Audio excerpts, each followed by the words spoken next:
Ibalik ang kapurihan sa hari ng lahat. Abayahawang mayagda ng langit at lupa. Mula sa kaniyang tinig ay lumitaw ang liwanag, at ang dilim ay umurong sa kaniyang kapangyarihan.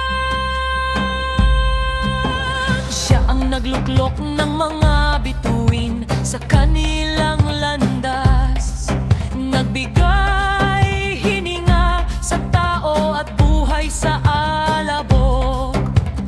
Ang kanyang away gaya ng ilog na walang hanggan, umaagos sa mga nagpapakumbaba at tumatawag sa kanyang pangalan.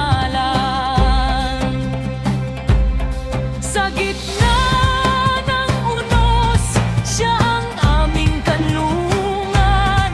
Sa digmaan at kapayapaan, siya aming langas. Hindi sa tapak ni sa kamay ng tao ang tagumpay, kundi sa kalooban ng abayahawa na makapangyarihan. Bumalik ang papuri sa kanyang banal na luklukan. Ang karangalan at dangal ay sa kanya magpakailanman. Mula pagsikat ng araw hanggang sa paglubog nito, ang kanyang pangalan ay pupurihin sa buong daigdig.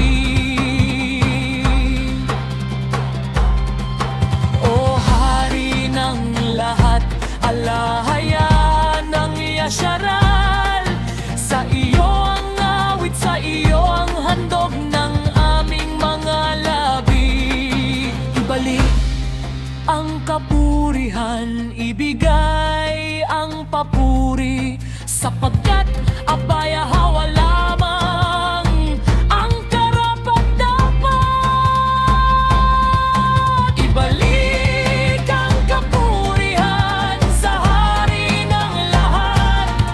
Abayahawa ang walang simula at walang wakas.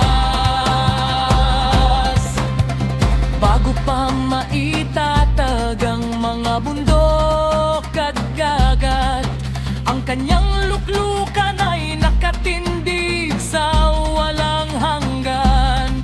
Sa kanyang salita'y nahati ang liwanag at dilim.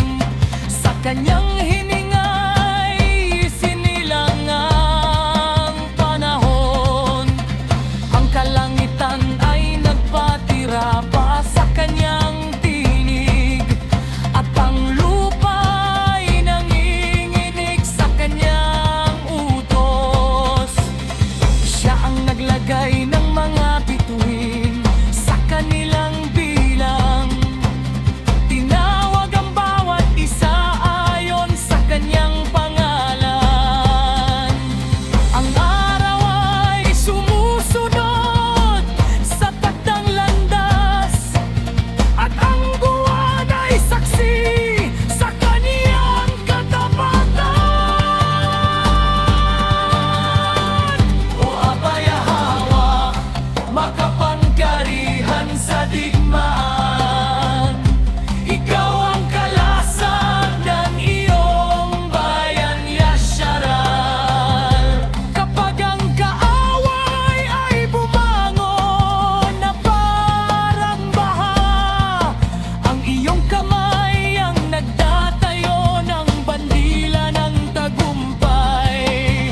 Hindi sa lakas ng laman ni sa karunungan ng tao nagmumula ang kaligtasan at buhay, kundi sa iyong awa na mas malawak sa dagat, at sa iyong tipan na hindi kailanman nabibigo.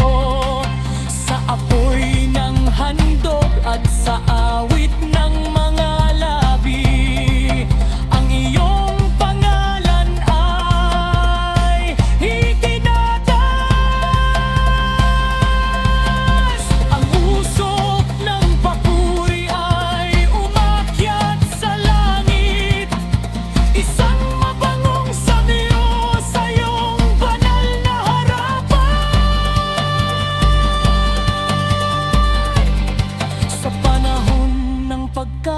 wasak, ikaw ang nagbabangon. Sa oras ng pagluha, ikaw ang umaaliw.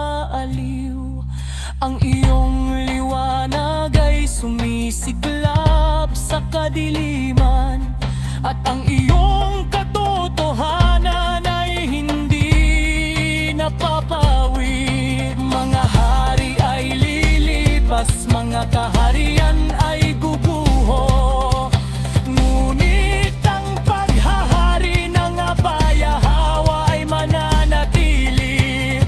Ang kanyang trono ay hindi nauuga, ang kanyang hatol ay matuwid at banal. Kaya ibalik ang kapurihan sa hari ng lahat, ibigay